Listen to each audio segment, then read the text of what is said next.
Samantala, BP Sara Cabrigada, welcome bumisita sa Campo Crame.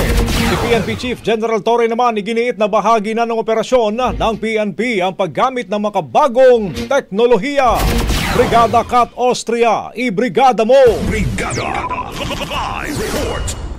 Iniit ni PNP Chief General Nicolas Torre III na matagal nang bahagi ng operasyon ng pulisya ang paggamit ng mga makabagong teknolohiya gaya ng drone, CCTV at body cameras bilang tugon sa puna ni Vice President Sara Duterte. Ayon kay Torre, bukas ang PNP sa pagbisita ni VP Sara sa Camp Crame upang personal na makita ang implementasyon ng mga teknolohiyang ito. Ibinahagi rin niya na noong panahong inimbitahan ang pangalawang Pangulo bilang panauhing pandangal sa flag raising ceremony, ipinakita na ng PNP ang integration ng iba't ibang monitoring tools sa Quezon City sa ilalim ng Project Aurora. Kabilang dito ang mga interconnected CCTV, drones, body cameras at mga radio communication devices na ginagamit ng mga pulis. Pinasalamatan ng PNP Chief si VP Sara sa kanyang puna at sinabing bukas ang PNP sa mga suwestyon mula sa publiko upang lalo pang mapabuti ang serbisyo ng kapulisan.